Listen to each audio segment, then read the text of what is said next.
ठीक है।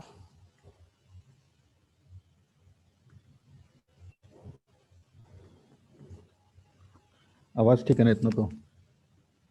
Yes sir.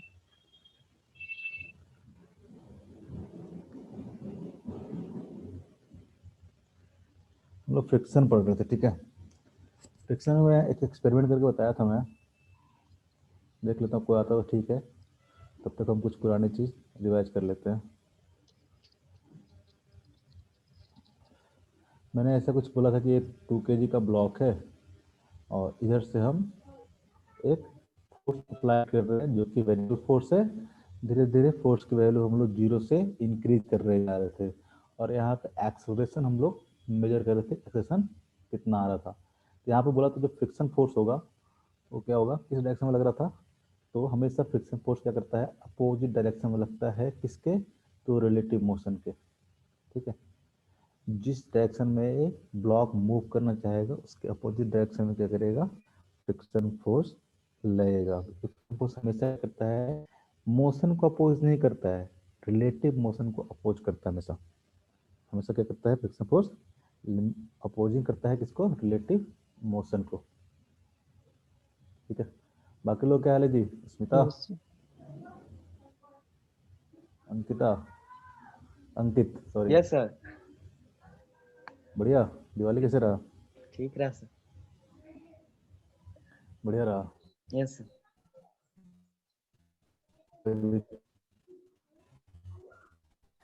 आप ठीक, कहीं आ रहा हो तो मैनेज करना, कोई दिक्कत, थोड़ा सा दिक्कत होगा नेटवर्क वेटवर्क का। तो मैं बता रहा था लास्ट में के बारे में कि फ्रिक्शन कैसे कैसे, आवाज आ रहा है क्या? यस सर, रुक रुक के आ रहा है sir. Hello, yes sir. Cut रहा है क्या आवाज? Yes sir. आवाज कट रहा है क्या? यस सर, अगर बहुत आवाज दिक्कत कर कटेगा तो रही है। बीच में, आवाज नहीं आ रहा सही से? अब आ रहा है सर। अब आ रहा है। देखो, देखो अगर कहीं दिक्कत होगा तो बताना, ठीक है। बीच में बोलना अगर आवाज कट रहा होगा तो, नहीं कटेगा तो ठीक है, नहीं तो बोलना, माइक ऑन करके बोलना कि सर आवाज कट रहा है, कुछ ऐसा हो रहा है। तो हम लोग बता रहे थे कि फ्रिक्शन फोर्स जो है हमेशा क्या करता है, रिलेटिव मोशन को अपोज करता है, ठीक है। दो सरफेस के बीच में अगर रिलेटिव मोशन हो रहा तो उसको हमेशा क्या करेगा, अपोज करेगा। और हमने देखा था फ्रिक्शन फोर्स था दो तरह का था, ठीक है। जो फ्रिक्शन फोर्स था बेसिकली दो तरह के थे। कौन कौन से? एक था स्टैटिक फ्रिक्शन और एक काइनेटिक फ्रिक्शन। ये सब चीज हम लोग डिस्कस करते हैं। एक था स्टैटिक फ्रिक्शन और दूसरा था kinetic friction, sir rolling friction भी है ना? ठीक है। क्या बोल रही हो? Rolling friction. वो सब काइनेटिक फ्रिक्शन में ही आता है। अगर दो सरफेस में अगर मोशन हो, जैसे कई लोग पढ़ते हैं static friction, kinetic friction, rolling अलग अलग पढ़ते हैं। जब कोई ऑब्जेक्ट रोल कर रहा हो, ठीक है, इस तरह से रोल कर रहा हो तो क्या होगा, लोग जो रोटेशन पढ़ेंगे तो वहाँ पे भी यूज करेंगे, रोटेशन टर्म यूज करेंगे। लेकिन अभी अपने को बस ऐसा कोई रोलिंग फ्रिक्शन अलग टाइप का नहीं होता। फ्रिक्शन बेसिकली दो टाइप का होता है, अगर काइनेटिक है, स्टैटिक है तो स्टैटिक, काइनेटिक है तो काइनेटिक। मतलब देखो क्या होगा ना, फोर्स, फ्रिक्शन फोर्स जो लगता है क्या, दो सरफेस के बीच में लगता है फ्रिक्शन फोर्स, दो सरफेस के बीच में लगता है। तो क्या होगा, या तो सरफेस इसके जो कॉन्टैक्ट में होगा, रेस्ट में होगा, या तो सरफेस क्या कर रहा होगा, मूव कर रहा होगा। वही तरह ऑप्शन है ना, दो ही तरह का ऑप्शन है। यस या तो यस ये सर। रोल क्या कर रहा होगा, या तो मूव कर रहा होगा तो नहीं कर रहा होगा, ठीक है। तो जब भी मूव कर रहा होगा तो वो रोलिंग के टाइम मूव कर रहा हो या नहीं कर रहा हो, ठीक है, किसी भी कंडीशन में हो, तो वहाँ पे अगर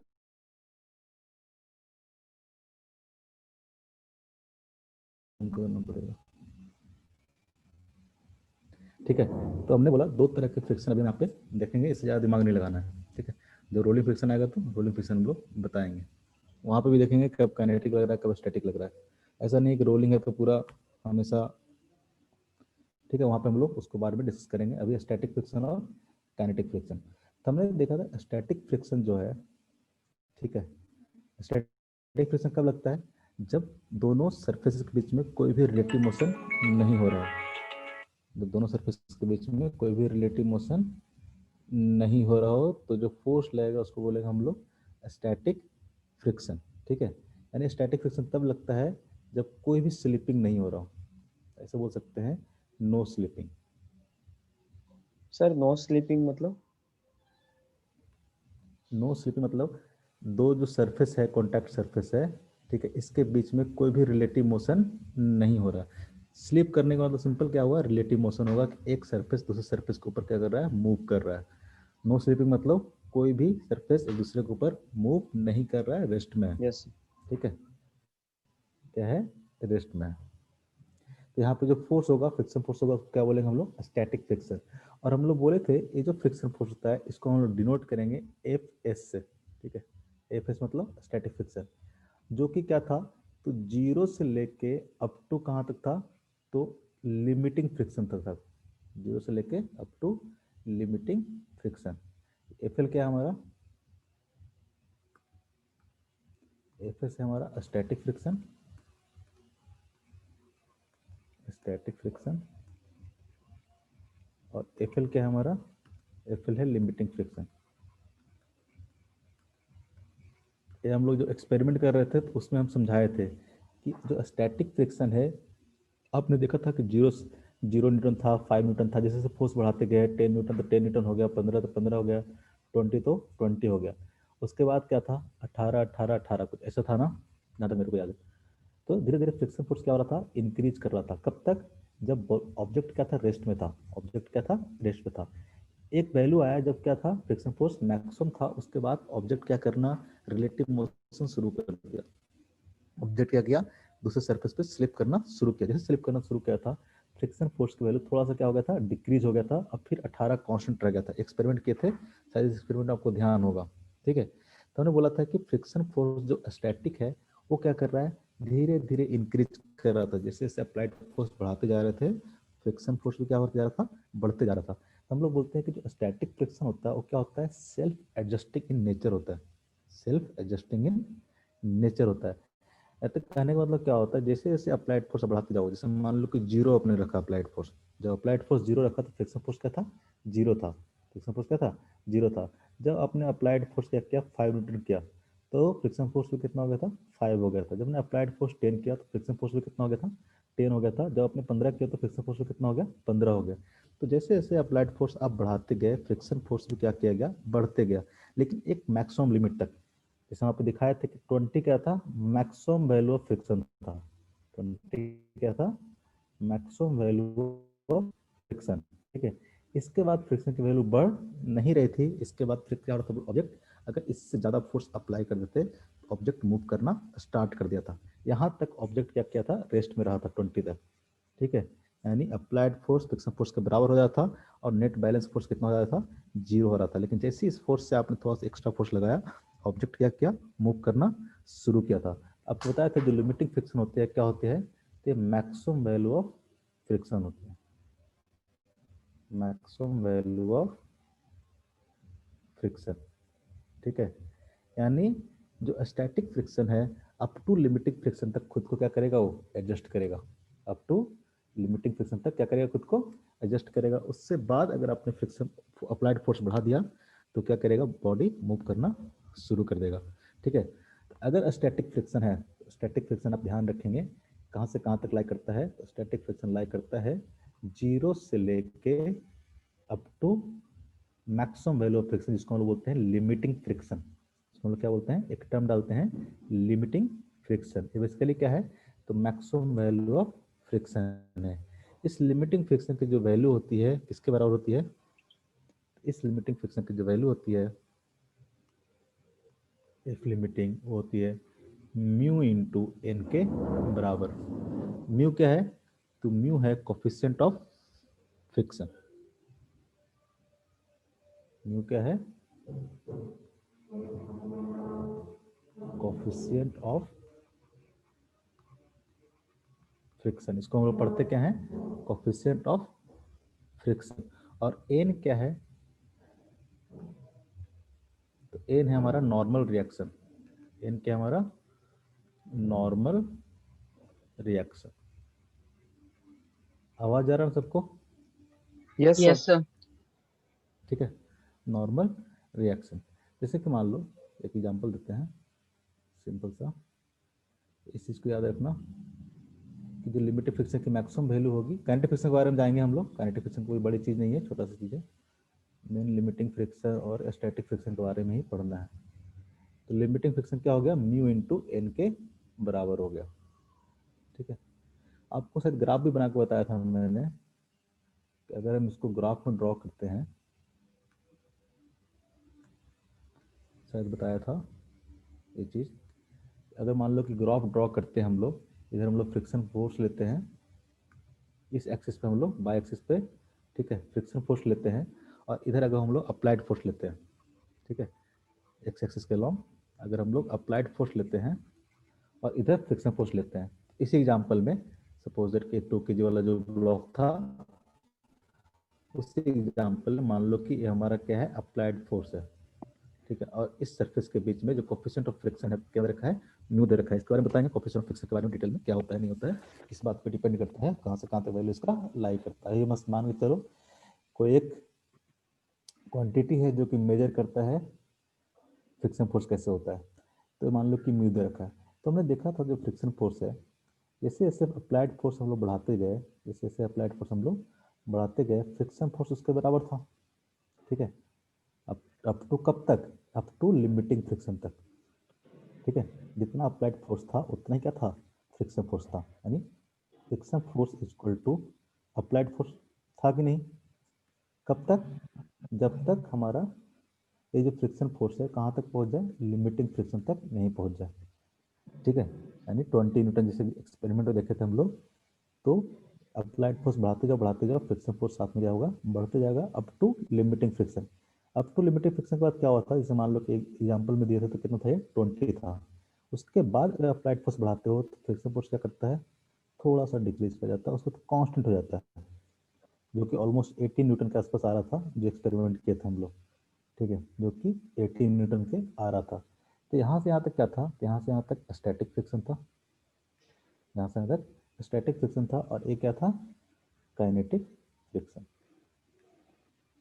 ठीक है, इसके बाद क्या था काइनेटिक फ्रिक्शन, यानी जो काइनेटिक फ्रिक्शन होता है थोड़ा सा क्या होता है लेस देन लिमिटिंग फ्रिक्शन। अगर यहाँ से देखोगे भी तो जो काइनेटिक फ्रिक्शन है, काइनेटिक फ्रिक्शन है वो क्या आता है लेस देन क्या होता है लिमिटिंग फ्रिक्शन। किसी को कुछ पूछना है, ये क्या होता है लेस देन लिमिटिंग फ्रिक्शन।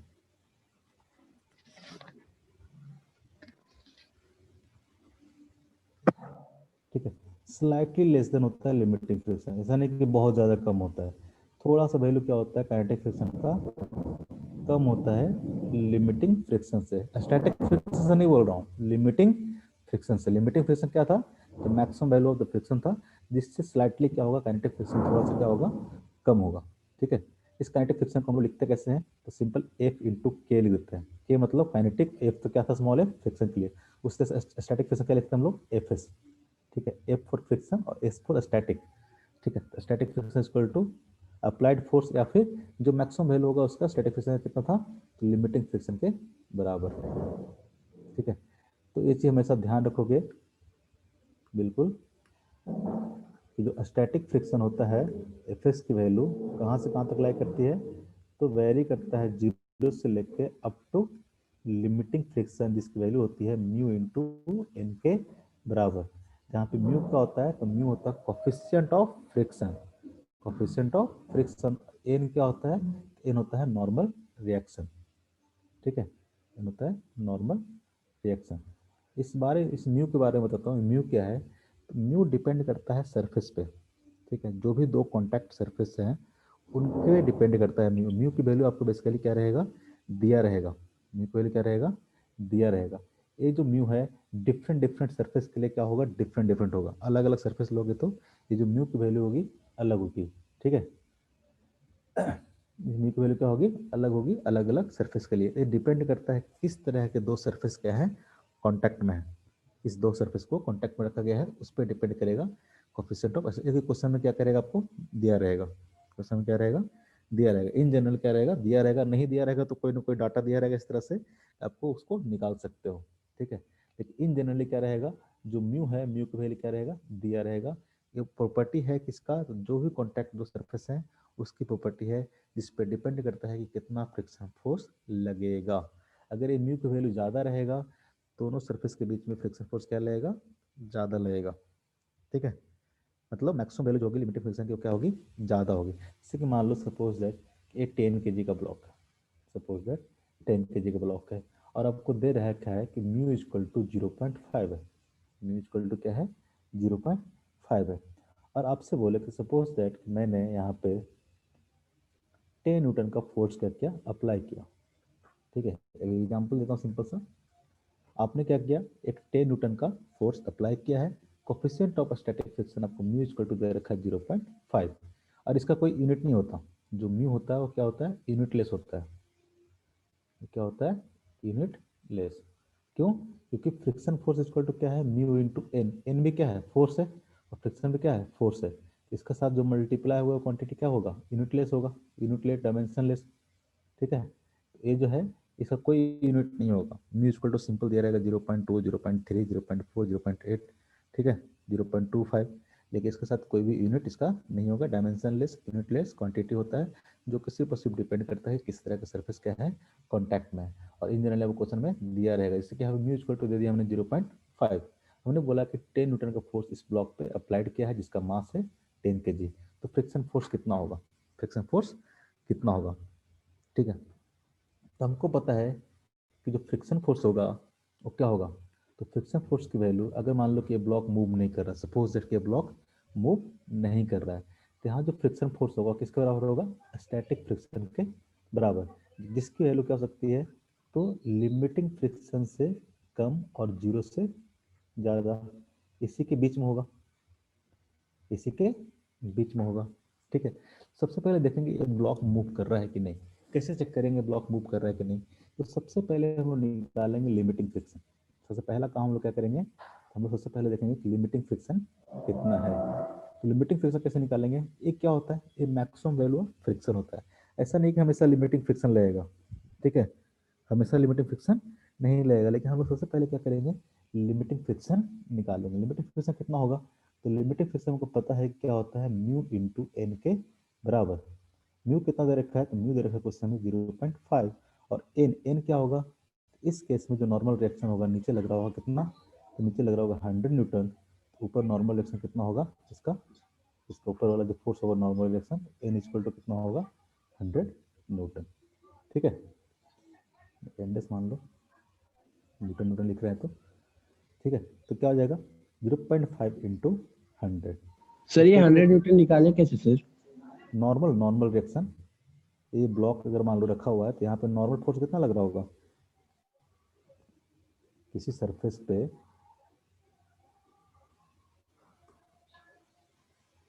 इधर लिखता हूँ, किसी सरफेस पे, ये चीज़ तो बहुत की हमने एफबीडी बनाया हम लोग। अगर इस तरह से एक ब्लॉक रखा हुआ है, मान लो कि 10 kg का ये ब्लॉक रखा हुआ है, तो नीचे क्या रखेगा, नीचे तो ग्रेविटेशनल फोर्स लगेगा ना, नीचे तो ग्रेविटेशनल फोर्स लगेगा, 100 न्यूटन का लगेगा, नहीं लगेगा mg। हमेशा क्या करता है, कोई भी मास तो धरती पर रखा हुआ है तो कोई भी मास को धरती क्या करती है, एक फोर्स से उसको अपने ओर खींचती है, जो कि इसके बराबर होता है mg के बराबर। तो 100 न्यूटन का फोर्स पे लग रहा है, तो जिस भी सरफेस पे रखा होगा, जिस भी सरफेस पे रखा होगा, इस डायरेक्शन में अगर कोई मोशन नहीं हो रहा है तो इस सरफेस क्या कर रहा होगा, इस ब्लॉक पे उतना ही फोर्स क्या लग रहा होगा, ऊपर की ओर लगा रहा होगा, जिसको हम लोग बोलते हैं नॉर्मल रिएक्शन। एन आर बोल देते हैं, एन बोल रहे हैं, एन डैश बोल लो, सब नाम है, उसको बोलते हैं नॉर्मल रिएक्शन। जैसे मान लो कोई टेबल है, टेबल पर कोई बुक रखा हुआ है 10 kg का, तो वो बुक तो मूव नहीं कर रहा ना, ना ऊपर मूव कर रहा है नीचे मूव कर रहा है, टेबल पर रखा हुआ है। इसका मतलब क्या है, उस पर नेट फोर्स कितना होगा, जीरो होगा। टेबल पर जो बुक रखा है उसका नेट फोर्स क्या होगा, जीरो होगा। तो नीचे तो हमको पता है कि mg फोर्स लग ही रहा होगा, उसका जो वेट का फोर्स है वो तो लग ही रहा होगा नीचे, तो उसको बैलेंस कौन कर रहा है, उसको बैलेंस कर रहा है नॉर्मल रिएक्शन, जो कि टेबल लगा रहा होगा बुक के, तो किसके बराबर होगा, mg के बराबर ही होगा, जी के बराबर होगा। ए हमारा जो है नॉर्मल रिएक्शन आया वो क्या आया, 100 के बराबर आया। समझ में आया? हाँ सर। ठीक है, तो यहाँ से हमको लिमिटिंग फ्रिक्शन की मैक्सिमम वैल्यू निकल गई, जो कि कितना आ गया बताओ? तो 0.5 मल्टीप्लाई बाय 100 कितना हो गया? 50। 50। इसका मतलब क्या हुआ कि ए ब्लॉक तब तक नहीं मूव करेगा जब तक आपका अप्लाइड फोर्स 50 न्यूटन से ज़्यादा नहीं आ जाता। जब तक कि अप्लाइड फोर्स आपका 50 न्यूटन से ये अप्लाइड फोर्स था। ए ब्लॉक अगर आपने अप्लाइड फोर्स कितना रखा है, 10 न्यूटन। ठीक है, यहाँ पे फोर्स अप्लाइड है, ठीक है, जो फोर्स अप्लाइड है क्या है, 10 न्यूटन है, जो कि क्या है, लेस देन है लिमिटिंग फ्रिक्शन, जिसकी वैल्यू कितना आ रहा है, 50 न्यूटन आ रहा है। तो लिमिटिंग फ्रिक्शन से क्या है, 10 न्यूटन कम है। इसका मतलब ये ब्लॉक मूव नहीं करेगा और जो स्टैटिक फ्रिक्शन की वैल्यू होगी किसके बराबर होगी, अप्लाइड फोर्स के बराबर। तो जो स्टैटिक फ्रिक्शन होगा कितना होगा, 10 न्यूटन के बराबर होगा। स्टैटिक फ्रिक्शन कितना होगा, 10 न्यूटन के बराबर होगा। ये बात समझ में आ रही है? अगर मान लो कि आप यहाँ पे लगा देते 40 न्यूटन का फोर्स, यहाँ पे मान लो कि 10 न्यूटन की जगह पे 40 न्यूटन का फोर्स लगा देते, तो जो फ्रिक्शन फोर्स है वो कितना हो जाता, 40 न्यूटन हो जाता। लेकिन अगर आप मान लो कि यहाँ पे 60 न्यूटन का फोर्स लगाते, यहाँ पे 60 न्यूटन का फोर्स लगाते, तो इस केस में जो लिमिटिंग फ्रिक्शन है, जो फ्रिक्शन फोर्स हो जाता, यहाँ पे जो फ्रिक्शन फोर्स हो जाता, ठीक है, अब जो फ्रिक्शन फोर्स होता है, अब मान लो 60 न्यूटन लगा दो, लेकिन लिमिटिंग फ्रिक्शन कितना है, 50। अगर इस ब्लॉक पे सपोज दैट आपने क्या किया, 60 न्यूटन का फोर्स अप्लाई कर दिया, लेकिन आपको पता है कि जो मैक्सिमम वैल्यू है फ्रिक्शन की, लिमिटिंग फ्रिक्शन कितना है, 50 न्यूटन है। यानी ब्लॉक क्या करेगा, मूव करना शुरू कर देगा। ब्लॉक क्या करेगा, मूव करना शुरू कर देगा। मान लो कि म्यू इक्वल टू दे रखा है, अगेन 0.5 भी दे रखा है, तो क्या होगा, इस ब्लॉक पे जो मैक्सिमम फ्रिक्शन फोर्स होगा वो कितना होगा, लिमिटिंग फ्रिक्शन के बराबर। तो यहाँ पे जो फ्रिक्शन फोर्स होगा वो किसके बराबर हो जाएगा, लिमिटिंग फ्रिक्शन के बराबर, जो कि कितना हो जाएगा, 50 न्यूटन के बराबर। अब इसको अप्लाइड फोर्स से कोई मतलब नहीं है, आप 100 कर दो अप्लाइड फोर्स या फिर 500 कर दो, हमेशा फ्रिक्शन फोर्स क्या रहेगा, 50 न्यूटन ही रहेगा। मतलब क्या रहेगा, 50 न्यूटन ही रहेगा। हाँ वैसे बताओ। सर नेग्लिजिबल मूवमेंट हो सकता है, नेग्लिजिबल मूवमेंट क्या है, तो बोले तो नहीं समझा मैं क्या बोलना मतलब चाह रहा हूँ। 50 न्यूटन से कम रहेगा तो आप बोले ना मूवमेंट नहीं होगा, लेकिन उसमें हाँ, कुछ फोर्स लग रहा है तो कुछ तो मूवमेंट होगा, कुछ बहुत छोटा सा ही मूवमेंट होगा। नहीं होगा ना, कुछ भी नहीं होगा, क्योंकि नेट फोर्स क्या लग रहा है, जीरो लग रहा है। नेट फोर्स क्या लग रहा है, जीरो लग रहा है। जब नेट फोर्स जीरो लग रहा है तो मूवमेंट क्या होगा, नहीं होगा। कभी जब भी कोई नेट फोर्स लगेगा तभी मूवमेंट होगा ना। समझे नहीं क्या बात को, क्या बोल रहे हैं हम लोग? समझ गए सर। बताओ किसी को दिक्कत? No sir. मैं तो बताता हूँ, फिर से बताता हूँ। सर ये लास्ट वाले में से दिक्कत हो रहा है सर, 50 कैसे होगा वो ठीक से समझ में नहीं आया सर। हाँ ये भी बताएंगे ना, पूरा बताए, कहाँ अभी, कहाँ चला गया।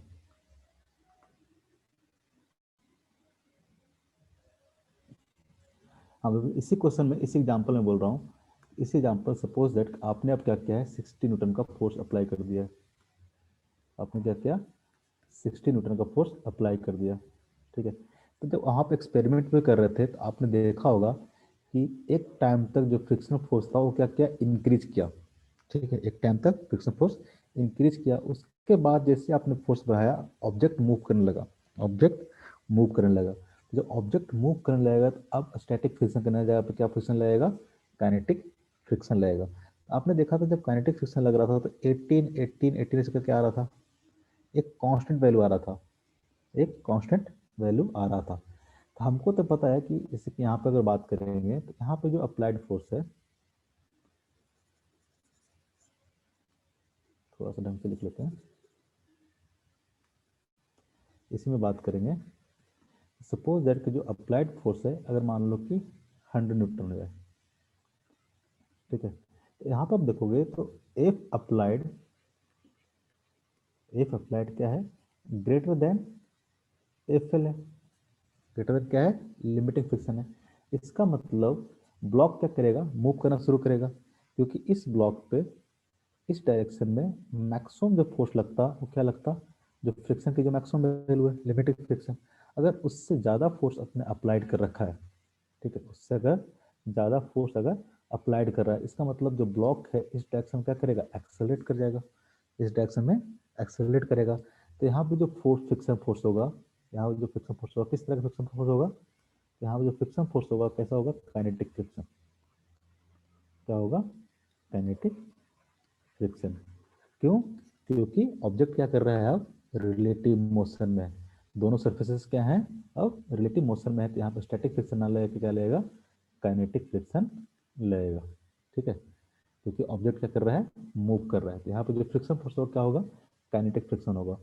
उसको हम डिनोट कैसे करेंगे, एफ के से, जिसकी वैल्यू क्या होती है, जिसकी वैल्यू होती है म्यू के इंटू एन, म्यू के इंटू एन, जहाँ पे म्यू के क्या होता है, म्यू के होता है coefficient of kinetic friction, coefficient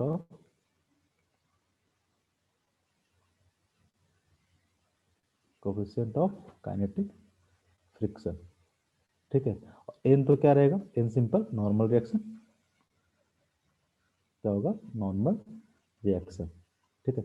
जिस तरह से वहाँ पे हम लोग म्यू एस डिफाइन कर रहे थे, म्यू एस क्या था, कोफिशिएंट ऑफ स्टैटिक फ्रिक्शन, उसी तरह से हम लोग डिफाइन करेंगे यहाँ पे म्यू के क्या होगा, coefficient of kinetic friction. Again यहाँ पे जो म्यू के भी होगा वो म्यू के कैसा होगा, डायमेंशनलेस क्वांटिटी होगा, म्यू के क्या होगा, यूनिटलेस क्वांटिटी होगा, यूनिटलेस डायमेंशनलेस, ठीक है। और एक चीज ध्यान रखना कि ये जो म्यू के की वैल्यू होती है वो स्लाइटली क्या होती है, लेस देन म्यू एस की, स्लाइटली क्या होती है, लेस देन म्यू एस की। इसका मतलब क्या हुआ कि जो काइनेटिक फ्रिक्शन होगा slightly less than equal to क्या होगा, लिमिटिंग फ्रिक्शन होगा, क्योंकि दोनों क्या होता है, म्यू के इंटू एन, एक होता है म्यू एस इंटू एन। दो इंपॉर्टेंट पॉइंट है, इसको रट्टा मार के रखेंगे। जो काइनेटिक फ्रिक्शन है वो क्या होता है, थोड़ा सा कम होता है लिमिटिंग फ्रिक्शन से। जब ग्राफ भी बना रहे थे तो क्या था, यहाँ तक लिमिटिंग फ्रिक्शन गया था, थोड़ा सा स्लाइटली कम होकर काइनेटिक फ्रिक्शन आ रहा था, क्योंकि ये क्या था, जो लिमिटिंग ए लिमिटिंग फ्रिक्शन, इसकी जो वैल्यू क्या थी, इसकी वैल्यू थी म्यू एस इंटू एन के बराबर, इसकी वैल्यू क्या थी, म्यू के इंटू एन के बराबर, काइनेटिक फ्रिक्शन की वैल्यू ये क्या थी, लिमिटिंग फ्रिक्शन वैल्यू। इसका मतलब जो म्यू एस होता है वो क्या होता है, थोड़ा सा ज़्यादा होता है म्यू के से, या फिर बोल सकते हैं म्यू के क्या होगा, थोड़ा सा कम क्या होगा म्यू एस से। इसको समझने के लिए थोड़ा सा बताता हूँ, थोड़ा सा हम लोग माइक्रोस्कोपिक व्यू देखेंगे थोड़ा सा, ठीक है। जैसे कि फ्रिक्शन फोर्स जनरेट क्यों होता है, तो स्टार्टिंग आपको बताया होगा, रफ सरफेस कहने का मतलब क्या होता है, तो इस तरह के रफ सरफेस में अगर आप माइक्रोस्कोपिक व्यू पे जाओगे, इस तरह से खड्डे बने रहेंगे बहुत, अगर जूम करके देखोगे सरफेस को, इस तरह से सरफेस क्या होगा, उबड़ा खबड़ा होगा, इस तरह सरफेस क्या होगा, उबड़ा खबड़ा होगा। तो दूसरा अगर रफ सरफेस रहेगा वो भी कुछ इस तरह से रहेगा, इस तरह से रहेगा। अगर आप बहुत उसको जूम करके देखोगे, माइक्रोस्कोप से देखोगे, तो उस सरफेस को देखोगे तो जो दिखता है सरफेस प्लेन, वो सरफेस प्लेन होता नहीं बेसिकली, उस सरफेस में इस तरह से अप्स एंड डाउन्स रहेंगे, ठीक है। ये क्या होता है बेसिकली, जब इसको उस ब्लॉक पे रखते हो, एक दूसरे पे रखते हो, तो ये क्या करता है, ये जो गड्ढा बना हुआ है ना, इनमें क्या होता है, इंटरलॉकिंग हो जाता है, एक क्या होता है, लॉक हो जाता है, एक दूसरे से क्या होता है, लॉक हो जाता है। अगर ये ब्लॉक इधर की ओर मूव करना चाहेगा, ये ब्लॉक इधर की ओर मूव करना चाहेगा, तो ये इंटरलॉकिंग के कारण, ये जो इंटरलॉकिंग है ये क्या करेगा, इसको अपोज करेगा, जिसके कारण क्या होता है, फ्रिक्शन फोर्स जनरेट होता है। फ्रिक्शन फोर्स क्या होता है, जनरेट होता है। स्मूथ सरफेस में क्या होगा, ऐसा कोई भी नहीं होगा। ये जो गड्ढे हैं, गड्ढे कितने भी स्कोपिक माइक्रोस्कोपिक व्यू पर देखोगे, ये गड्ढे बिल्कुल नहीं होंगे। ये जो म्यू की जो वैल्यू है, जो म्यू वो बोल रहे हैं, वो डिपेंड करता है कि कितना ये रफ सरफेस है, यानी कितना गड्ढा है, ठीक है। अगर ये गड्ढा ज़्यादा बड़ा रहेगा तो इंटरलॉकिंग क्या होगी, ज़्यादा होगी, तो म्यू की वैल्यू क्या करेगी, इंक्रीज करेगी, म्यू की वैल्यू क्या करेगा, इंक्रीज करेगा, ठीक है। जितना कम रहेगा, जितना कम रहेगा उतना ही क्या करेगा, म्यू की वैल्यू कम होगा। एकदम स्मूथ सरफेस हो जाएगा तो कोई भी गड्ढा नहीं रहेगा, तो कोई भी इंटरलॉकिंग नहीं होगी। जो फ्रिक्शन फोर्स है बेसिकली डेवलप ही होता है इंटरलॉकिंग के कारण। फ्रिक्शन फोर्स डेवलप क्यों होता है, तो इंटरलॉकिंग के कारण, ठीक है। जितना ज़्यादा इंटरलॉकिंग रहेगा फ्रिक्शन फोर्स उतना ही ज़्यादा रहेगा, ठीक है। जितना इंटरलॉकिंग होगा उतना फ्रिक्शन फोर्स इसमें आएगा।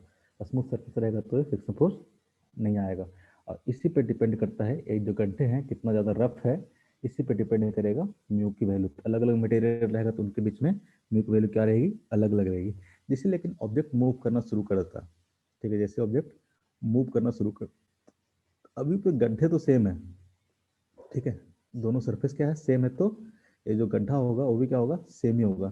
लेकिन जो ऑब्जेक्ट मूव कर रहा होगा, दो सरफेस क्या होंगे, मूव कर रहे होंगे, इसके बीच में इंटरलॉकिंग क्या हो जाएगा, कम हो जाएगा, इसके बीच में इंटरलॉकिंग क्या हो जाएगा, कम हो जाएगा, ठीक है। तो उस केस में जो म्यूके की वैल्यू होगी वो क्या हो जाएगी, कम हो जाएगी। ये तो किस पर डिपेंड करेगा, जितना ज़्यादा इंटरलॉकिंग है। आप सिंपल से एग्जांपल देखना इसका रियल लाइफ में। जैसे कि मान लो कि आप बाइक चला रहे हो, बाइक स्कूटी जो भी चला रहे हो, और मान लो कि रोड पे जा रहे हो, कहीं पे गड्ढा है, छोटा सा गड्ढा है, सपोज दैट आप बाइक स्कूटी चला रहे हो और ऐसा बीच में कोई गड्ढा मिल गया, आप इधर से जा रहे हो और ऐसा बीच में कुछ गड्ढा मिल गया। तो देखना, अगर मान लो कि गड्ढा है छोटा सा, अगर मान लो आप हाई स्पीड में पार कर दो, हाई स्पीड में पार कर दो, तो आपको गड्ढा का फील नहीं आएगा, गड्ढे का फील नहीं आएगा। लेकिन आप धीरे धीरे तुम पार करो, धीरे धीरे आप प्रॉपर फील करोगे, आपका टायर यहाँ पे जाएगा फिर ऊपर आएगा, आप प्रॉपर फील करोगे। लेकिन अगर हाई स्पीड में चले जाओगे तो आपको पता नहीं चलेगा, क्योंकि आपका टायर इस गड्ढे में नहीं जाएगा, इस टायर आपके गड्ढे में नहीं जाएगा, यहाँ से फ्लाइट करेगा, यहाँ पे लैंड कर जाएगा, यहाँ से फ्लाइट करेगा, यहाँ पे लैंड कर जाएगा, टायर जो आपका गड्ढे में नहीं जाएगा अगर स्पीड से जाओगे।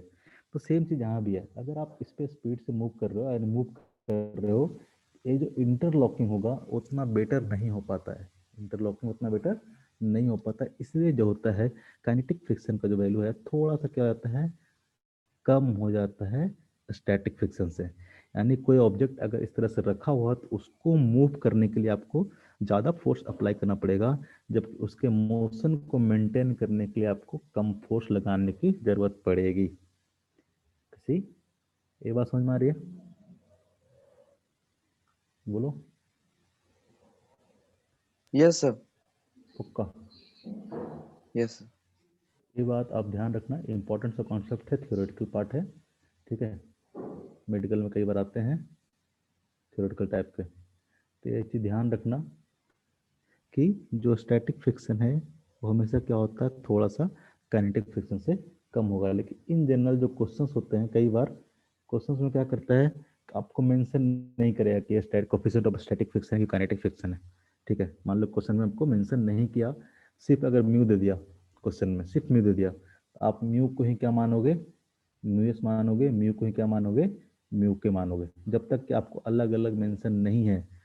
कोएफिशिएंट ऑफ स्टैटिक फ्रिक्शन और काइनेटिक फ्रिक्शन अगर अलग अलग मेंशन नहीं है, तब तक आप क्या करोगे, सबको सेम मान के चलोगे, ठीक है। अगर क्वेश्चन में अगर दिया हुआ है कि स्टैटिक फ्रिक्शन ये है, काइनेटिक फ्रिक्शन ये है, तो भले आप अलग अलग निकालोगे, अगर नहीं दिया हुआ तो बिल्कुल भी दिमाग नहीं लगाओगे, ठीक है, बिल्कुल भी दिमाग नहीं लगाओगे, ठीक है। तो हो गया काइनेटिक फ्रिक्शन, इसकी वैल्यू हो जाएगी म्यू के इंटू एन के बराबर, और स्टैटिक फ्रिक्शन हो जाएगा 0 से लेके up to limiting friction, to limiting friction. यहाँ पे लिमिटिंग फ्रिक्शन की जो वैल्यू होगी वो होगी म्यू एस इंटू एन के बराबर, म्यू एस इंटू एन के बराबर। आवाज आ रहा है क्या सबको? और इंटरनेट कनेक्शन में अनस्टेबल दिखा रहा था। Yes sir. ओके ओके, ठीक है। इसी एग्जांपल को थोड़ा सा थ्योरी समझो, बाकी हर तरह का क्वेश्चंस करेंगे हम लोग फ्रिक्शंस पे। ये जैसे ऑब्जेक्ट था, मान लो 2 kg का ऑब्जेक्ट था, ठीक है, आपने क्या किया, एक फोर्स इधर अप्लाई किया, ठीक है। तो फोर्स अप्लाई करोगे तो क्या होगा, नीचे क्या लगेगा, नीचे तो mg लगेगा, नीचे इसका mg लगेगा, और ऊपर क्या लगेगा, ऊपर इसका नॉर्मल फोर्स लगेगा, और पीछे की ओर क्या लगेगा, फ्रिक्शन फोर्स लगेगा, पीछे की ओर क्या लगेगा, फ्रिक्शन फोर्स लगेगा। अगर मूव नहीं कर रहा हो तो स्टैटिक फ्रिक्शन लगेगा, मूव कर रहा हो तो काइनेटिक फ्रिक्शन लगेगा, ठीक है। तो ये क्या है, ये दोनों सरफेस के कारण, दोनों सरफेस कांटेक्ट में है, उसके कारण एक फोर्स आया, ये जो नॉर्मल फोर्स है वो क्या है, सरफेस के कांटेक्ट के कारण आ रहा है। ये फ्रिक्शन फोर्स है वो भी क्या आ रहा है, दोनों सरफेस के कांटेक्ट के कारण, ठीक है। इस ब्लॉक पे अगर हम कांटेक्ट फोर्स बात करें, कांटेक्ट फोर्स कितना है, तो फ्रिक्शन भी क्या है, कांटेक्ट फोर्स है, और नॉर्मल रिएक्शन भी क्या है, कांटेक्ट फोर्स है। इस दोनों का जो रिजल्टेंट होगा उसको हम लोग बोलेंगे net contact force. Net contact force, इसको लोग एफसी से बोलते हैं, इसको बोलेंगे कांटेक्ट फोर्स। इसको बोलेंगे हम लोग कांटेक्ट फोर्स, एफसी से रिप्रेजेंट करेंगे। यानी अगर कांटेक्ट फोर्स की बात करें, एफसी इक्वल टू, अगर वेक्टर फॉर्म में लिखें तो क्या हो जाएगा, ये हो जाएगा minus of friction force into I cap plus normal into J cap. होगा कि नहीं होगा? Yes sir. होगा कि नहीं होगा? हमें फ्रिक्शन था कॉन्टैक्ट फोर्स था, नॉर्मल भी क्या है कॉन्टैक्ट फोर्स है। अगर मान लो कि कॉन्टैक्ट हटा तो फ्रिक्शन फोर्स लगेगा क्या? नहीं ना। अगर कॉन्टैक्ट हटा तो नॉर्मल फोर्स लगेगा क्या? नहीं ना। ये दोनों फोर्स कैसा है? कॉन्टैक्ट फोर्स है। ठीक है, तो बेसिकली जो कॉन्टैक्ट फोर्स होता है वो क्या होता है? तो कॉन्टैक्ट फोर्स मतलब क्या होता है? रिजल्टेंट ऑफ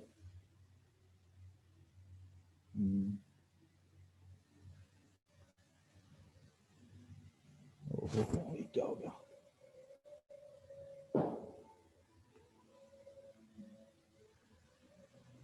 जो कॉन्टैक्ट फोर्स होता क्या होता है? तो होता है रिजल्टेंट ऑफ, इसको से बोल सकते हैं resultant of friction force and contact normal reaction.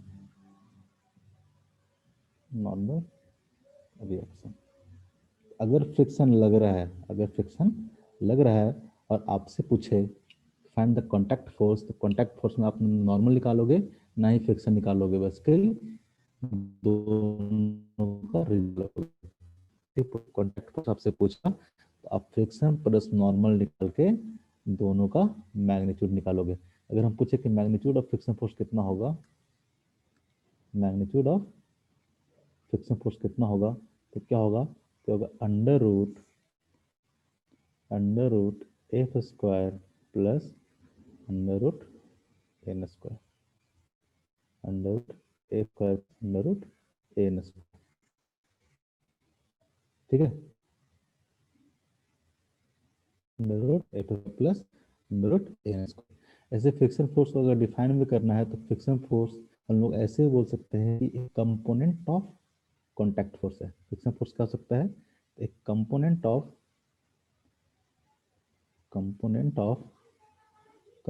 मान लो कि एंगल, मान लो कि थीटा है, कॉन्टैक्ट फोर्स नॉर्मल साथ मान लो कि वर्टिकल के साथ थीटा एंगल बना रहा है, तो बेसिकली क्या हो जाएगा? एफ क्या हो जाएगा? तो हो जाएगा ये F C cos theta, sorry F C sine theta हो सकता है, एफ सी साइन थीटा, और ये कितना हो जाएगा? एफ सी कॉस थीटा हो जाएगा, एफ सी साइन थीटा हो जाएगा एफ सी कॉस थीटा। अगर फ्रिक्शन फोर्स की बात करें क्या होगा? बेसिकली हो जाएगा कंपोनेंट ऑफ कॉन्टैक्ट फोर्स।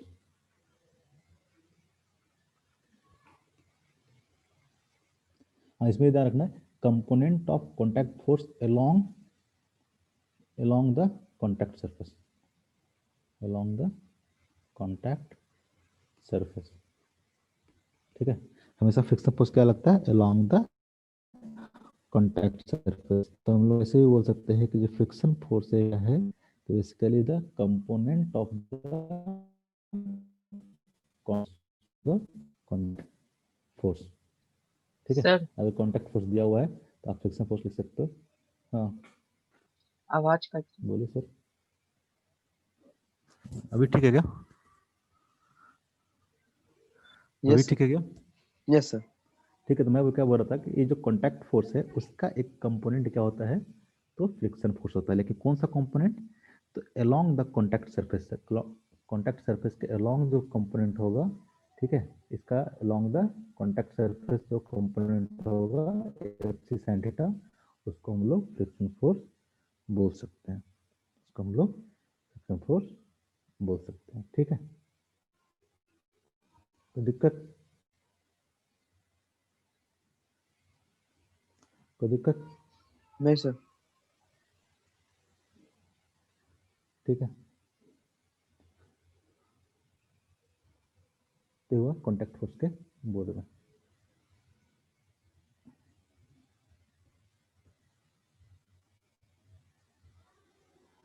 अगर बताओ ये एंगल थीटा निकालना हो, ये एंगल थीटा निकालना हो, ठीक है। कब थीटा निकालना हो? जब on the verge of slipping हो, ठीक है। मान लो ये जो अप्लाइड फोर्स है लिमिटिंग फ्रिक्शन के बराबर हो गया, ये जो अप्लाइड फोर्स है वो किसके बराबर हो जाए? लिमिटिंग फ्रिक्शन के बराबर, यानी पार्टिकल क्या है? ऑन द वर्ज ऑफ, सब कर दोगे तो ब्लॉक क्या करेगा? मूव करना शुरू कर देगा। ब्लॉक क्या करेगा? मूव करना शुरू कर देगा। उस केस में अगर हम लोग क्या होता है तो इसी केस में बता रहा हूँ, इसी केस में मान लो कि ये जो अप्लाइड फोर्स है, ठीक है, ए फ्लैट फ्लैट इक्वल टू कितना है? Limiting friction. लिमिटिंग फ्रिक्शन का मतलब क्या होगा? ऑब्जेक्ट क्या होगा? On the verge of slipping होगा। क्या होगा? स्लिपिंग। जब अप्लाइड फोर्स किसका बोलो? लिमिटिंग फ्रिक्शन बराबर हो, इस फोर्स होगा, फोर्स भी स्टैटिक फ्रिक्शन किसके बराबर हो जाएगा? लिमिटिंग फ्रिक्शन के बराबर। इस केस में जो कॉन्टैक्ट है, कॉन्टैक्ट फोर्स है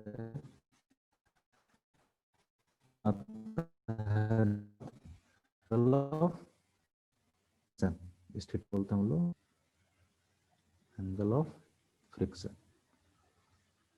एंगल ऑफ फ्रिक्शन, इसे ध्यान रखना। एंगल ऑफ फ्रिक्शन कब बोलते हैं? जब ब्लॉक क्या है? On the verge of slipping, verge slipping. ये जो थीटा होगा कितना हो जाएगा बताओ तो जरा। अगर हम tan थीटा की बात करें तो tan थीटा कितना हो जाएगा? tan थीटा इक्वल टू कितना हो जाएगा? tan theta equal to FL by n, FL by तो क्या हो जाएगा? FL इक्वल टू हो जाएगा mu s into n by a। बस ऐसी एक टर्मोलॉजी है एंगल ऑफ फ्रिक्शन को आपको ध्यान रखना है। कई बार क्या करता है ना क्वेश्चन में कि डायरेक्टली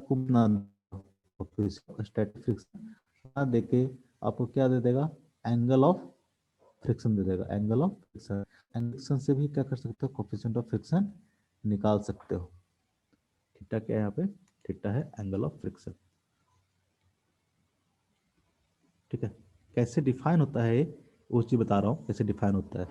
ये डिफाइन तब होता है जब जो ब्लॉक है क्या हो? On the verge of slip, just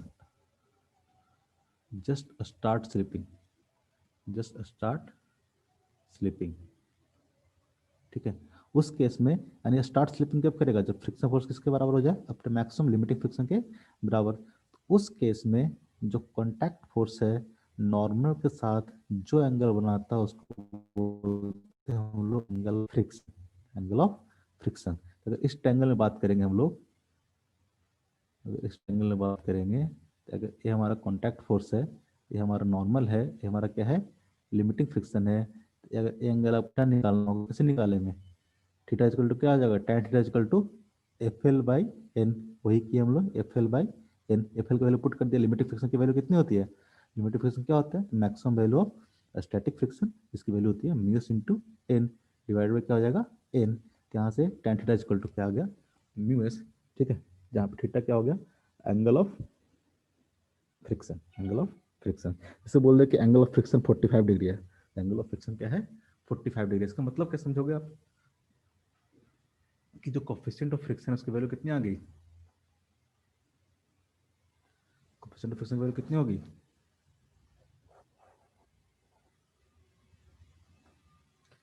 कहाँ जी, कहाँ गए सब? आवाज नहीं जा रहा क्या? यस सर, आ रहा है। अगर पूछूं कि एंगल ऑफ फ्रिक्शन अगर 45 है, इसका मतलब क्या होगा? कोफिशिएंट ऑफ फ्रिक्शन कितना होगा? tan 45 तो कितना होता शायद होगा? 1 होना चाहिए। शायद क्या होगा? वो नहीं होगा।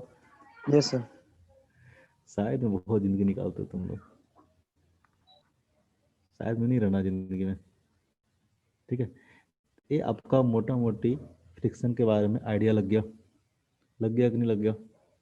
क्या होता है, नहीं होता है, यस सर। ठीक है। अगर अब मैं कुछ एग्जांपल्स और कराता हूँ, एक एक करके एग्जांपल करते जाएंगे। एग्जांपल के थ्रू ही फ्रिक्शन फोर्स की पूरा हम लोग समझेंगे क्या होता है, नहीं होता है, ठीक है। अब भी सिर्फ और सिर्फ हम पूछेंगे डायरेक्शन किधर होगा। अभी हम सिर्फ और सिर्फ डायरेक्शन पूछेंगे किधर होगा, ठीक है। कुछ क्वेश्चन देंगे जो कि आपको डायरेक्शन देखना बहुत इंपॉर्टेंट है फ्रिक्शन फोर्स में, क्योंकि मैग्नीट्यूड तो सिंपल सी चीज़ है। मैग्नीट्यूड अगर स्टैटिक है या तो लिमिटिंग फ्रिक्शन के बराबर होगा, नहीं तो उससे कम होगा, और उससे कम कितना होगा तो अप्लाइड फोर्स के बराबर होगा। यही चीज़ देखना आपको कि जो ब्लॉक है उसके बीच में जो फ्रिक्शन फोर्स लग रहा है कितना है। तो आपको पहले देखना पड़ेगा कि ब्लॉक रेस्ट में है या मोशन में है। अगर मोशन में है तो सिंपल काइनेटिक फ्रिक्शन के बराबर हो जाएगा। अगर मान के चलते हैं कि रेस्ट में, हमको नहीं पता रेस्ट में है अगर, तो सबसे पहले हम लोग चेक करेंगे कि लिमिटिंग फ्रिक्शन कितना है। फिर देखेंगे जो अप्लाइड फोर्स है along the surface, applied force कैसे along द कॉन्टैक्ट सरफेस, ऐसा नहीं कहीं भी, ठीक है। हमेशा अप्लाइड फोर्स की बात कर रहे हैं तो along द सरफेस, ठीक है। ये बात समझना हमेशा। जैसे मान लो कि कोई फोर्स इसे अप्लाई कर रहे हैं, एफ इक्वल टू मान लो कि 100 न्यूटन है, एट ऑफ एंगल मान लो कि 30 डिग्री, और म्यू की वैल्यू मान के चलो कि म्यू इक्वल टू 0.5 है, और 10 kg का ब्लॉक है। अब मैं पूछूं कि बताओ तो ये ब्लॉक मूव इसके बीच में कितना होगा?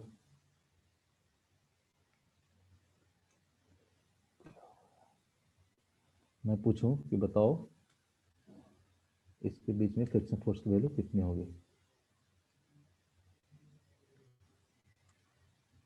ये 10 kg का ब्लॉक, ठीक है। बताओ तो फ्रिक्शन फोर्स की वैल्यू कितनी होगी? फ्रिक्शन फोर्स की वैल्यू क्या होगी?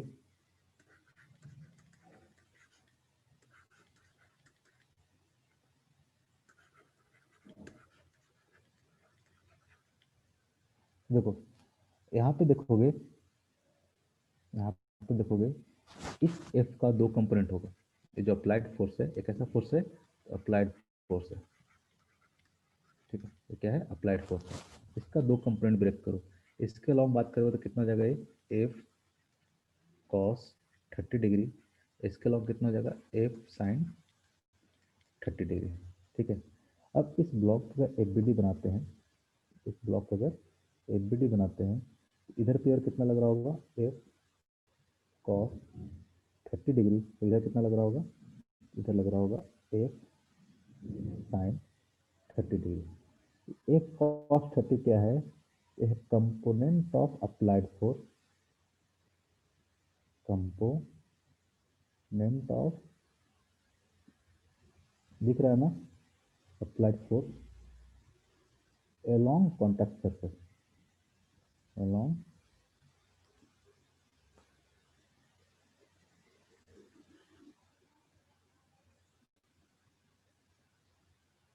along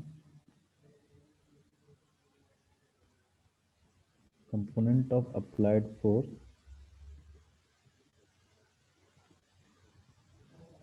along contact surface,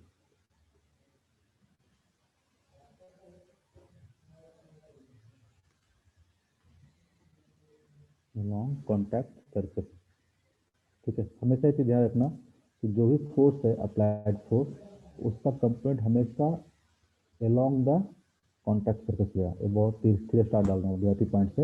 हमेशा अप्लाइड फोर्स का जो कंपोनेंट होगा along द कॉन्टैक्ट सरफेस लेना, जैसे कॉन्टैक्ट सरफेस है इसके डायरेक्शन में लेना, ठीक है। इससे क्या फायदा होगा? इससे यह भी निकालना फ्रिक्शन फोर्स। देखो क्या करते हैं हम लोग, जैसे कि अब इस बॉडी का हम एफबीडी बनाते हैं, इस बॉडी का एफबीडी बनाते हैं, तो अलोंग द कॉन्टैक्ट सरफेस जो फोर्स लग रहा है वो कितना लग रहा है? F cos of 30 degree. अब परपेंडिकुलर कितना लग रहा है? तो ये लग रहा है एफ साइन 30 डिग्री। नीचे क्या लग रहा होगा? नीचे लग रहा होगा एम जी, और इधर क्या लग रहा होगा? इधर लग रहा होगा फ्रिक्शन फोर्स। इधर क्या लग रहा होगा? Friction force. एक और कौन फोर्स लग रहा होगा? एक और नॉर्मल रिएक्शन लग रहा होगा। एक क्या लग रहा होगा? Normal reaction. एन मान लेते हैं, लग रहा होगा नहीं लग रहा होगा? नॉर्मल रिएक्शन, ठीक है। अब इस डायरेक्शन में देखोगे हम, हॉरिजॉन्टल डायरेक्शन नहीं वर्टिकल डायरेक्शन में देखते हैं। पहले अगर वर्टिकल डायरेक्शन में देखते हैं तो वर्टिकल डायरेक्शन में कोई भी मोशन नहीं हो रहा, ठीक है। इस डायरेक्शन में बात करें, इस डायरेक्शन में कोई भी मोशन नहीं हो रहा है। इस डायरेक्शन में अगर मोशन नहीं हो रहा है, इसका मतलब क्या हुआ? अगर बैलेंस करें in vertical direction, in vertical direction, अभी सब समझने का है, आगे हम लोग फटाफट करेंगे सब चीज़ें, ठीक है। इन वर्टिकल डायरेक्शन देखेंगे तो क्या होगा? वर्टिकल डायरेक्शन में अगर फोर्स को बैलेंस किया जाए तो नीचे क्या लग रहा है, नीचे लग रहा है mg इक्वल टू क्या होगा, ऊपर लग रहा है एक नॉर्मल रिएक्शन, और क्या लग रहा है, एक लग रहा है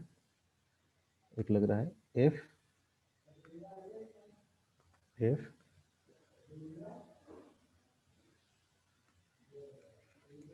साइन 30 डिग्री। अगर यहाँ से नॉर्मल फोर्स निकालो, नॉर्मल फोर्स कितना होगा, नॉर्मल फोर्स इक्वल टू हो जाएगा mg minus f sine 30 degree. ये बात समझ में आ रहा है। Normal Yes, force sir. Normal force क्यों निकाल रहे थे कि हमको सबसे पहले चेक करना पड़ेगा कि ये ब्लॉक मूव कर रहा है कि नहीं कर रहा है। तो हमको कोई इन्फॉर्मेशन दिया हुआ नहीं है कि ब्लॉक मूव कर रहा है कि नहीं मूव कर रहा है, हमको फ्रिक्शन फोर्स निकालना है। तो सबसे पहले हमको चेक करना पड़ेगा कि ये ब्लॉक मूव कर रहा है कि नहीं कर रहा। और कब चेक करेंगे, कब ऐसे चेक होगा, तो हम लोग तभी चेक कर सकते हैं जब हम लोग देखेंगे कि ये जो फोर्स है, ये जो फोर्स है F cos 30 डिग्री कैसा फोर्स है, along the contact surface. A force अगर ग्रेटर देन, क्यों हम लोग चेक कर रहे हैं, अगर ए फोर्स क्या हो, ग्रेटर देन लिमिटिंग फ्रिक्शन हो जाए, ग्रेटर देन लिमिटिंग फ्रिक्शन हो जाए, तो ब्लॉक क्या करेगा, मूव करेगा।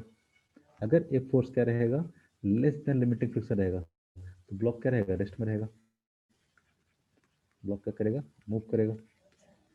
अगर इसलिए हम लोग पहले क्या करें, लिमिटिंग फ्रिक्शन निकाल के देख रहे हैं कि ये जो फोर्स है, ये फोर्स लिमिटिंग फ्रिक्शन से ज़्यादा है कि कम है, तभी हम लोग बता पाएंगे कि जो फ्रिक्शन फोर्स है स्टैटिक टाइप का है कि काइनेटिक टाइप का है।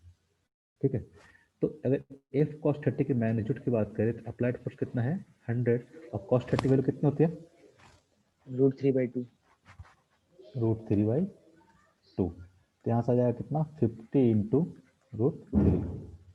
हम लिमिटिंग फ्रिक्शन की बात करते हैं कि लिमिटिंग फ्रिक्शन कितना है।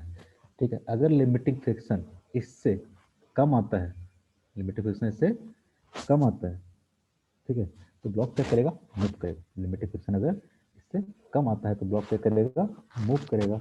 अगर लिमिटिंग फ्रिक्शन से ज़्यादा आता है तो फिर क्या करेगा, ब्लॉक मूव नहीं करेगा। ब्लॉक मूव नहीं करेगा तो फ्रिक्शन फोर्स किसके बराबर होगा, अप्लाइड फोर्स के बराबर। लेकिन अप्लाइड फोर्स कौन सा applied force, along the contact surface, ऐसा नहीं कि एफ के बराबर।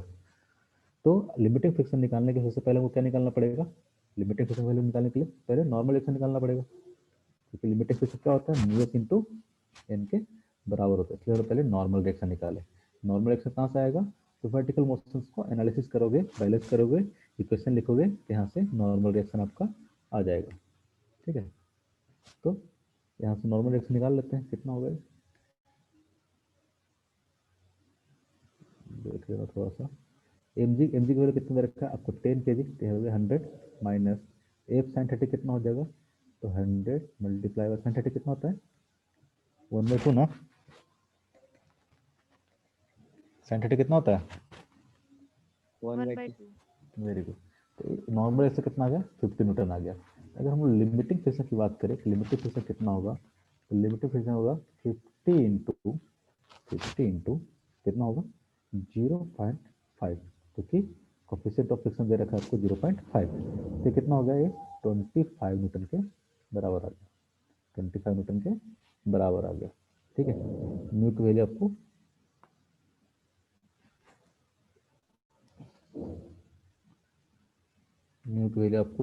हमने पहले दे रखा था, ठीक है, 0.5 हमने म्यू की वैल्यू दे रखा था। अब यहाँ पे आप देखोगे, रेड कर देते हैं, अगर आप देखोगे ये जो लिमिटिंग फ्रिक्शन की वैल्यू आई, ये जो लिमिटिंग फ्रिक्शन की वैल्यू आई, ये कितना आया, तो 25 न्यूटन, 25 न्यूटन। तो 25 न्यूटन से क्या होगा, 50√3 क्या होगा, ग्रेटर देन होगा, क्या होगा, यानी इस कंडीशन में क्या होगा, वैलिड होगा। यानी जो अप्लाइड फोर्स है, अप्लाइड फोर्स ये नहीं, अप्लाइड फोर्स 100 न्यूटन नहीं, जब भी हम अप्लाइड फोर्स बोल रहे हैं इसकी बात कर रहे हैं, जब हम लोग अप्लाइड फोर्स बोल रहे हैं तो अलोंग द कॉन्टैक्ट सरफेस।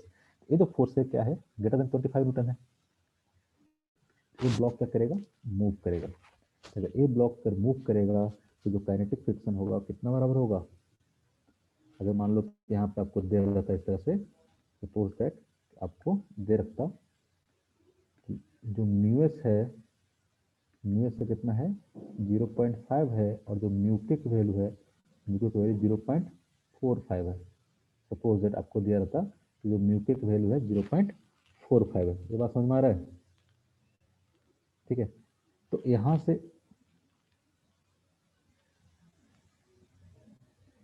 हम लोग क्या देख रहे हैं कि जो अप्लाइड फोर्स है along the applied force along the contact surface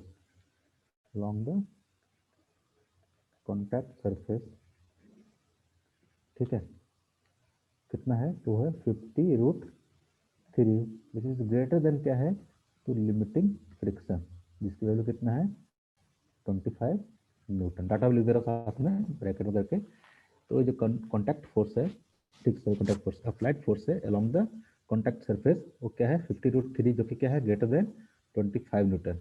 यानी यहाँ पे जो फ्रिक्शन फोर्स होगी वो फ्रिक्शन फोर्स क्या होगा? काइनेटिक फ्रिक्शन के बराबर। तो कितना होगा? तो म्यू के इंटू एन के बराबर होगा। तो म्यू के वैल्यू आपको देखा कितना? 0.45 इंटू एन। एन की वैल्यू कितना आ रहा है आपको? 50 न्यूटन। तो कितना आ गया? 45 दूनी 90 दूनी 180 और कितना आ गया? 22.5 ना, 22.5 न्यूटन की वैल्यू आ जाएगी आपको फ्रिक्शन की। तो हमने जब फ्रिक्शन वैल्यू को निकालना होगा तो सबसे पहले क्या चेक करेंगे?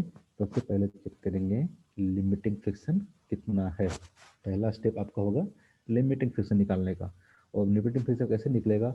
आपको निकलेगा coefficient of static friction multiply by normal reaction. तो सबसे पहले आपको नॉर्मल रिएक्शन फाइंड आउट करना पड़ेगा, कोएफिशिएंट ऑफ फ्रिक्शन देखना पड़ेगा कितना दे रखा है, उसको मल्टीप्लाई करके सबसे पहले आपको लिमिटिंग फ्रिक्शन निकालना पड़ेगा कितना है लिमिटिंग फ्रिक्शन। ठीक है, एक बार आपको लिमिटिंग फ्रिक्शन अगर पता चल गया, ठीक है, तो फिर आप देखोगे जो अप्लाइड फोर्स है, ठीक है, अप्लाइड फोर्स क्या लिमिटिंग फ्रिक्शन से ज़्यादा है कि नहीं है। अगर लिमिटिंग फ्रिक्शन अप्लाइड फोर्स से ज़्यादा निकला, लिमिटिंग फ्रिक्शन अप्लाइड फोर्स से ज़्यादा निकला, इसका मतलब ब्लॉक मूव नहीं कर रहा होगा। तो जो भी फ्रिक्शन होगा क्या होगा? स्टैटिक फ्रिक्शन के बराबर। और स्टैटिक फ्रिक्शन किस पर डिपेंड करेगा? तो अप्लाइड फोर्स के बराबर हो जाएगा। लेकिन जब भी अप्लाइड फोर्स बोल रहे हैं तो ध्यान रखना हमेशा है कि अप्लाइड फोर्स मतलब component of applied force along the contact surface. हर बार नहीं बोलेंगे हम कंपोनेंट ऑफ, हमेशा सिंपल अप्लाइड फोर्स बोलेंगे। इसका मतलब आप समझना ये किसकी बात कर रहे हैं सर? तो अलोंग द कॉन्टैक्ट सरफेस के, अलोंग जो कॉन्टैक्ट फोर्स है उसी की बात कर रहे हैं। जो फ्रिक्शन फोर्स होगा स्टैटिक फ्रिक्शन उसके बराबर होगा। ठीक है, ये बात समझ में आया? यहाँ तक समझ में आया क्या? हाँ सर। Yes, sir. ठीक है, तो आज के लिए हम लोग क्लास 3 बजे तक की क्लास है ना? 3 बजे तक क्लास है ना? Yes sir. Yes, sir. ठीक, तो इस पे हम लोग और भी आगे देखेंगे। ये तो हम लोग बेसिकली मैग्नीट्यूड ऑफ फ्रिक्शन की बात कर रहे थे। डायरेक्शन बहुत इंपॉर्टेंट है, कब कैसे डायरेक्शन लगेगा वो सब पे हम लोग देखेंगे। इंक्लाइन प्लेन पर ऑब्जेक्ट रख के कैसे कैसे ऑब्जेक्ट को मूव कराएंगे, क्या करेंगे, तो फ्रिक्शन फोर्स कैसे निकलेगा, सब कुछ कैलकुलेट करना हम लोग सीखेंगे। एक आध क्लास और लगेगा जिसमें हम लोग फ्रिक्शन फोर्स खत्म हो जाएगा, और उसके बाद जो क्लास होंगे उसमें हम लोग बेसिकली 1 या 2 क्लास मिक्स करके सारे कॉन्सेप्ट पे प्रॉब्लम बनाएंगे पूरा न्यूटन ऑफ मोशंस के। 1-2 क्लास कंटिन्यू बनाएंगे प्रॉब्लम, ये सारे कॉन्सेप्ट को मिक्स करके किस तरह से फ्रिक्शन फोर्स के न्यूटन ऑफ मोशन के क्वेश्चंस बनते हैं वो सारा करेंगे। एक और इम्पॉर्टेंट चीज़ है, थोड़ा सा 2 मिनट दे दो। सर 0.45 गिवन है। हाँ दिया हुआ था ना, म्यू के इक्वल टू 0.45 दिए थे, बाद में डाटा चेंज किए थे हम, पर क्वेश्चन देखना। तो हमने यहाँ पे हम आपको बताए हुए थे अगर ये मेंशन नहीं हो अलग अलग म्यू एस और म्यू के अगर मेंशन नहीं हो तो हम लोग कुछ नहीं करेंगे। अगर दिया हुआ हो अलग अलग दोनों, दोनों अगर अलग अलग दिखता है क्या ये मार्कर Yes, sir. दिखता है ना तुम लोग को? दिख रहा है सर। सर ठीक है, ठीक है। ये म्यू एस और म्यू के अलग अलग दिया हुआ हो तो हम लोग अलग अलग लेंगे, अगर नहीं दिया हो दोनों सेम ले सकते हैं। अगर कहीं पे मेंशन नहीं किया हो, अगर मेंशन करेगा तो हम लोग काइनेटिक फ्रिक्शन निकालने के लिए म्यू के यूज करेंगे, और स्टैटिक फ्रिक्शन लिमिटिंग फ्रिक्शन निकालने के लिए हम लोग म्यू एस की वैल्यू यूज करेंगे। तो यहाँ पे हम लोग मेंशन कर रखे थे, आपको बताया भी था कि म्यू के क्या होता है, slightly less then mu S होता है। ठीक है, तो दोनों अगर दिया हुआ हो तो आप दोनों अलग अलग यूज करेंगे, नहीं दिया हुआ तो सेम ले सकते हैं। कोई दिक्कत? एक चीज और, बस एक सिंपल सा एग्जाम्पल, या बचपन में देखे हो कहीं पे, ध्यान से पढ़ा होगा तो। इसमें 3 डायग्राम बना रहा हूँ, ठीक है। इसका मास क्या है, एम है।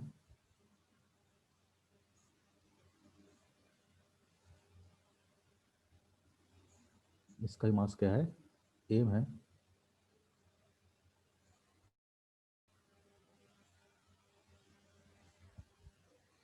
इसका भी मास क्या है, एम है, ठीक है। इसका भी मास क्या है, एम है। इसका भी मास क्या है, एम है, ठीक है। तीनों पे मान लो कि अप्लाइड फोर्स सेम है। इस पे भी अप्लाइड फोर्स क्या है, एफ है।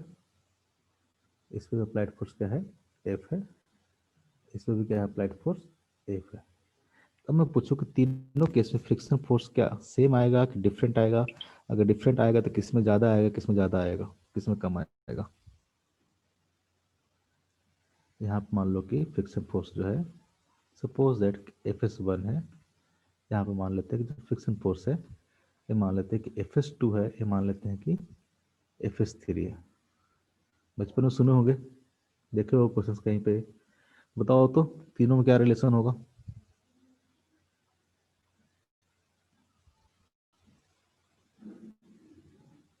क्या होगा रिलेशन? फटाफट बताओ, टाइम नहीं है। So fs3 is greater than fs2, fs2 is greater than fs1. कुछ तो गड़बड़ होगा तभी तो क्वेश्चन पूछे हैं।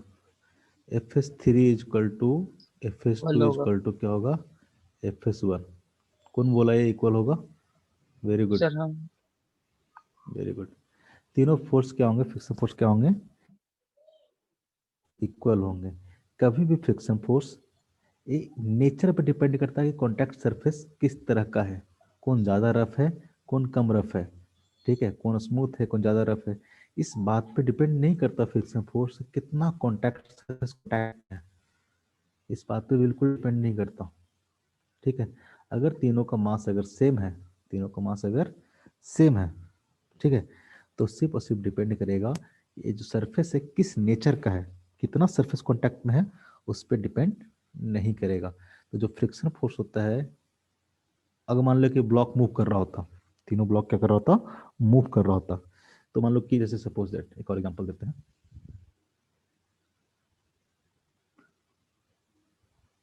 जैसे कि ये मान लो कि एक ब्लॉक है, ठीक है, जिसका मास m है, मान लो कि v वेलोसिटी से मूव कर रहा है, ठीक है। v इक्वल टू मान लेते हैं 5 मीटर पर सेकंड है। सेम ब्लॉक है, ठीक है, मान लेते हैं कि ये मूव कर रहा है 10 मीटर पर सेकंड से, और यहाँ पे एक्सेशन भी है, मान लो कि 1 मीटर पर सेकंड स्क्वायर, ठीक है। तो यहाँ पे बोल रहे कि अगर यहाँ पे मान लो कि काइनेटिक फ्रिक्शन लग रहा है Fk1, और यहाँ पे जो काइनेटिक फ्रिक्शन है वो लग रहा है Fk2, तो पूछे कौन सा ज़्यादा होगा, कौन सा कम होगा? तो काइनेटिक फ्रिक्शन दोनों केस में क्या होगा, सेम होगा। Fk1 इक्वल टू कितना होगा, Fk2, ठीक है। ये डिपेंड नहीं करता है कि कितना स्पीड से मूव कर रहा है, अगर ज़्यादा स्पीड से मूव कर रहा है तो ज़्यादा फ्रिक्शन फोर्स होगा, कम फ्रिक्शन फोर्स होगा, इस पर डिपेंड वो नहीं करेगा, ठीक है। इससे पर सिर्फ डिपेंड करता है किस नेचर का सरफेस कांटेक्ट में है। नेचर ऑफ कांटेक्ट सरफेस नहीं हुआ है तो किसी भी स्पीड से मूव करे उससे फर्क नहीं पड़ेगा। मूव कर रहा है तो काइनेटिक फ्रिक्शन सेम ही होगा, स्टैटिक है तो अलग होगा। लेकिन अगर मूव कर रहा है तो 5 से मूव करे, 10 से मूव करे, 50 से मूव करे, हर केस में क्या होगा, स्टैटिक फ्रिक्शन सेम होगा। स्टैटिक फ्रिक्शन क्या होगा, सेम होगा। ये बात समझ में आ रही है? तो ये आप ऐसे लिख सकते हो, जो फ्रिक्शन फोर्स है, ठीक है, फ्रिक्शन फोर्स इंडिपेंडेंट ऑफ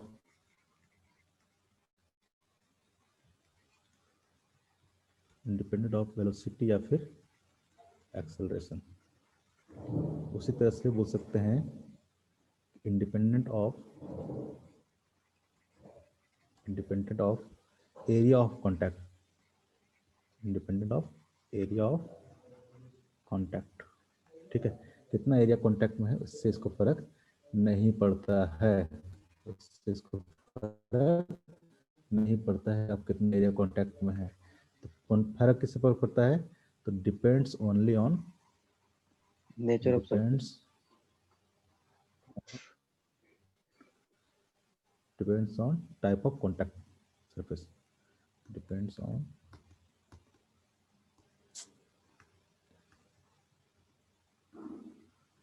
ये कुछ नहीं है, depends on type of contact surface.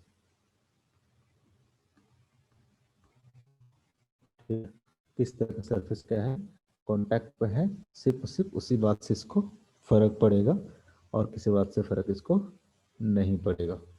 ठीक है, इसके डिटेल हम लोग और स्टडी करेंगे इस क्लास में। इस क्लास कल ही है ना? Yes yes sir. ठीक है।